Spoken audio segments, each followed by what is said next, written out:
Hi, I'm Dr. Mark Bronner. I'm an emergency physician from Eugene, Oregon. I just got back from Gaza, where I volunteered in the last functioning trauma hospital during the ongoing war. What I saw there changed me, and I want to tell you why we're demanding that Congress trigger a Leahy law review of the Israeli Defense Force right now.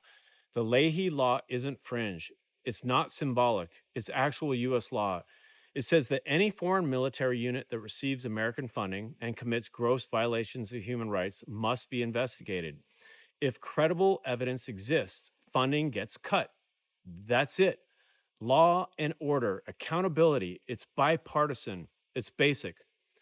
The IDF receives over $3.8 billion a year from the US taxpayer, and yet in Gaza, I witnessed the aftermath of mass shootings of civilians at so called aid distribution sites. I crawled among infants, teenagers, and mothers with bullet wounds to the head, limbs blown off, bodies stacked like sandbags.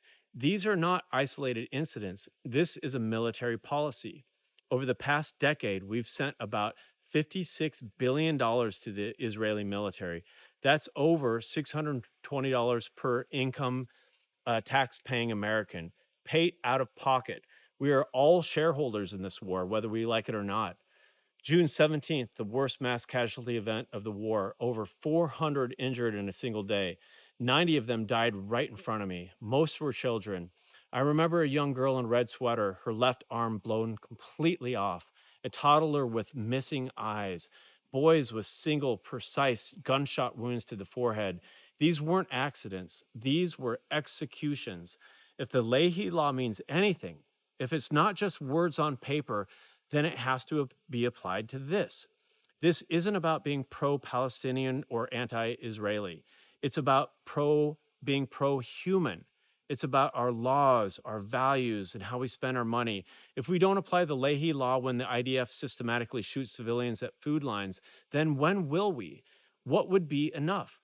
No military, no matter how close the alliance, gets a blank check to commit war crimes. Senator Patrick Leahy himself has said publicly that the law bearing his name must be enforced, no exceptions. But Congress has refused to act, so now we're launching the Leahy Review Now campaign. We're gathering signatures, testimonies, and putting relentless public pressure on our elected officials, because children's bodies line up on ER floors should mean something, because laws matter, because the world is watching what we do next. Go to LeahyReviewNow.org, sign the petition, share this video, call your representatives. We can't keep funding massacres and pretending we don't know. We do know, and we have the law. Let's use it.